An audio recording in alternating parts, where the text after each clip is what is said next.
Olá, seja bem-vindo ao meu canal, aqui quem fala é o Eduardo. E hoje, dando sequência ao meu projeto de leitura da Bíblia, hoje vou ler a Bíblia de Estudo NAA, dando continuidade aqui ao livro de Atos dos Apóstolos. Ontem eu li os capítulos 25 e 26 e hoje vou ler a partir do capítulo 27, já me aproximando aqui do final do livro. Atos 27 tem como título Paulo é enviado para a Itália. Quando foi decidido que devíamos navegar para a Itália, entregaram Paulo e alguns outros presos a um centurião chamado Júlio, do batalhão imperial. Embarcando num navio de Adramítio, que estava de partida para costear a província da Ásia, fizemo-nos ao mar, indo conosco Aristarco, um macedônio de Tessalônica. No dia seguinte chegamos a Sidom. Júlio, tratando Paulo com humanidade, permitiu que ele fosse ver os amigos e obter assistência. Partindo dali, navegamos ao abrigo da ilha de Chipre, porque os ventos eram contrários. E, tendo atravessado o mar ao longo da Cilícia e Panfilha, chegamos a Mirra, na Lícia. Nesse porto, o centurião encontrou um navio de Alexandria, que estava de partida para a Itália, e nos fez embarcar nele. Navegando vagarosamente muitos dias, foi com dificuldade que chegamos às imediações de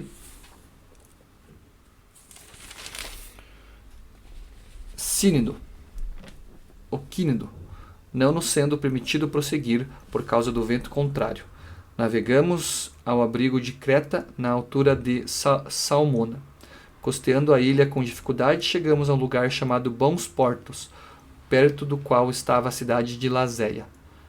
Os perigos da viagem. Depois de muito tempo, tendo se tornado a navegação perigosa e já passado o tempo do dia do jejum, Paulo os aconselhou dizendo: Senhores, vejo que a viagem vai ser trabalhosa, com dano e muito prejuízo, não só da carga e do navio, mas também da nossa vida. Porém, o centurião dava mais crédito ao piloto e ao mestre do navio do que ao que Paulo dizia. Não sendo o porto próprio para invernar, a maioria deles era de opinião que deviam partir dali para ver se podiam chegar a Fenícia e aí passar o inverno, visto ser um porto de Creta, que olha para o noroeste e para o sudeste. Soprando brandamente o vento sul, e pensando eles ter alcançado o que desejavam, levantaram âncora e foram costeando mais de perto a ilha de Creta. Entretanto, não muito depois, desencadeou-se do lado da ilha um tufão de vento chamado Euroaquilão. O navio foi arrastado com violência e, sem poder resistir ao vento, cessamos a manobra e nos fomos deixando levar. Passando ao abrigo de uma ilhota chamada Cauda, com dificuldade conseguimos recolher o bote. Tendo içado o bote, os marinheiros usaram de todos os meios para reforçar o navio com cabos de segurança. E, temendo que fossem encalhar nos bancos de areia de Sirte, desceram as velas e foram à deriva. Açoitados severamente pela tormenta, no dia seguinte começaram a jogar a carga no mar. E, no terceiro dia, nós mesmos com as próprias mãos lançamos ao mar a armação do navio. E, não aparecendo, havia já alguns dias nem sol nem estrelas, caindo sobre nós grande tempestade, dissipou-se, afinal, toda a esperança de salvamento. Havendo todos estado muito tempo sem comer, Paulo, pondo-se em pé no meio deles, disse: Senhores, na verdade, era preciso terem-me atendido e não partir de Creta, para evitar este dano e perda. Mas agora aconselho que tenham coragem, porque nenhuma vida se perderá, mas somente o navio. Porque, esta mesma noite, um anjo do Deus a quem pertenço e a quem sirvo esteve comigo, dizendo: Paulo, não tenha medo. É preciso que você compareça diante de César, e eis que Deus, por sua graça, lhe deu todos os que navegam com você. Portanto, senhores, tenham coragem, pois eu confio em Deus que tudo vai acontecer conforme me foi dito. Porém, é necessário que sejamos arrastados para alguma ilha. O naufrágio, versículo 27. Quando chegou a 14ª noite, sendo nós batidos de um lado para o outro no mar Adriático, por volta da meia-noite, os marinheiros pressentiram que se aproximavam de alguma terra. E, lançando a sonda, viram que a profundidade era de 36 metros. Passando um pouco mais adiante, tornando a lançar a sonda, viram que a profundidade era de 27 metros. E, receosos de que fôssemos atirados contra lugares rochosos, lançaram da popa 4 âncoras e oravam para que rompesse o dia. Nisto, os marinheiros tentaram escapar do navio. Arriaram o bote no mar, a pretexto de que iam largar âncoras da proa. Paulo disse ao centurião e aos soldados: se estes não permanecerem a bordo, vocês não poderão se salvar. Então os soldados cortaram os cabos do bote e o deixaram afastar-se. Enquanto amanhecia, Paulo rogava a todos que se alimentassem, dizendo: hoje é o 14º dia em que, esperando, vocês estão sem comer, não tendo provado nada. Por isso peço que comam alguma coisa, pois disto depende a sobrevivência de vocês, porque nenhum de vocês perderá nem mesmo um fio de cabelo. Tendo dito isto, pegando um pão, deu graças a Deus na presença de todos e, depois de o partir, começou a comer. Todos ficaram mais animados e se puseram também a comer. Estávamos no navio 276 pessoas ao todo. Refeitos com a comida, aliviaram o navio, jogando o trigo no mar. Quando amanheceu, não reconheceram a terra, mas avistaram uma enseada, onde havia uma praia. Então consultaram entre si se não podiam encalhar ali o navio. Cortando os cabos das âncoras, deixaram que ficassem no mar. Soltaram também as amarras do leme e, alçando a vela de proa ao vento, dirigiram-se para a praia. Dando, porém, num lugar onde 2 correntes se encontravam, encalharam ali o navio. A proa encravou-se e ficou imóvel, mas a polpa se despedaçava pela violência das ondas. O parecer dos soldados era de que os presos deviam ser mortos, para que nenhum deles fugisse nadando. Mas o centurião, querendo salvar Paulo, impediu-os de fazer isso. Ordenou que os que soubessem nadar fossem os primeiros a lançar-se ao mar e alcançar a terra. Quanto aos demais, que se salvassem, uns em tábuas e outros em destroços do navio. E foi assim que todos se salvaram em terra. Atos capítulo 28, a ilha de Malta. Uma vez em terra, verificamos que a ilha se chamava Malta.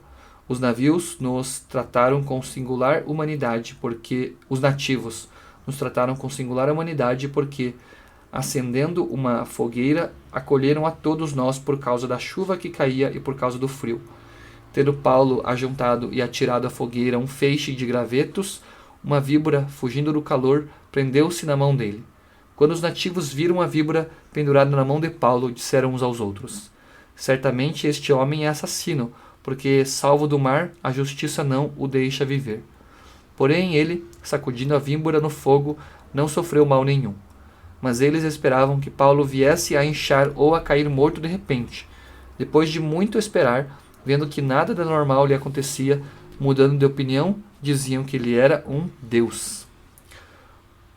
Públio hospeda Paulo. Perto daquele lugar havia um sítio que pertencia ao homem principal da ilha, chamado Públio, o qual nos recebeu e hospedou com muita bondade durante 3 dias. Aconteceu que o pai de Públio estava enfermo enfermo de disenteria, ardendo em febre. Paulo foi visitá-lo e, orando, impôs-lhe as mãos e o curou. À vista deste acontecimento, os demais enfermos da ilha vieram e foram curados, os quais nos distinguiram com muitas honrarias. Tendo nós de prosseguir a viagem, nos puseram a bordo tudo o que era necessário.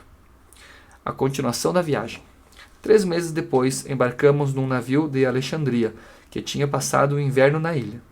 O navio tinha por emblema os deuses gêmeos Castor e Pólux. Chegando a Siracusa, ficamos ali 3 dias. Dali, navegando ao longo da costa, chegamos a Régio. No dia seguinte, começou a soprar o vento sul e, em 2 dias, chegamos a Puteoli, onde encontramos alguns irmãos que nos pediram que ficássemos com eles 7 dias. E foi assim que nos dirigimos a Roma. Tendo ali os irmãos ouvido notícias nossas, vieram ao nosso encontro até a praça de Ápio, e as 3 vendas. Ao vê-los, Paulo deu graças a Deus e sentiu-se mais animado. Paulo em Roma. Uma vez em Roma, Paulo recebeu permissão para morar por sua conta, tendo em sua companhia o soldado que o guardava. 3 dias depois, ele convocou os principais dos judeus. Quando estavam reunidos, Paulo disse: Meus irmãos, apesar de nada ter feito contra o povo ou contra os costumes paternos, vim preso desde Jerusalém, entregue nas mãos dos romanos. Estes, depois de me interrogarem, quiseram soltar-me, porque não encontraram em mim nenhum crime passível de morte.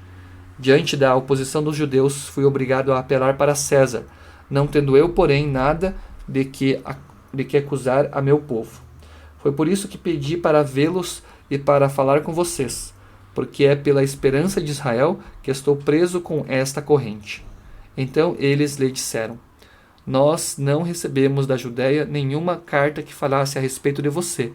Também não veio qualquer dos irmãos que nos anunciasse ou dissesse algo de mal a seu respeito.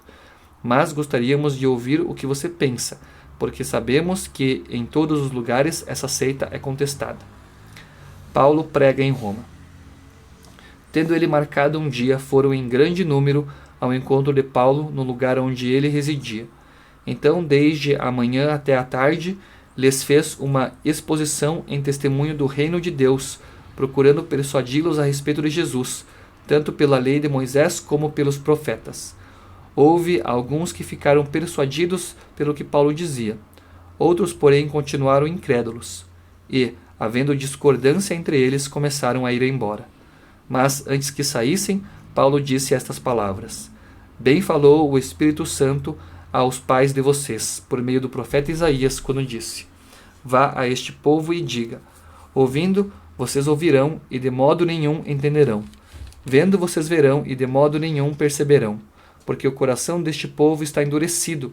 Ouviram com os ouvidos tapados e fecharam os olhos. Para não acontecer que vejam com os olhos, ouçam com os ouvidos, entendam com o coração, se convertam e sejam por mim curados. E Paulo concluiu: Portanto, fiquem sabendo que esta salvação que Deus oferece foi enviada aos gentios, e eles a ouvirão. Ditas estas palavras, os judeus foram embora, tendo entre si grande discussão. Paulo prisioneiro durante 2 anos.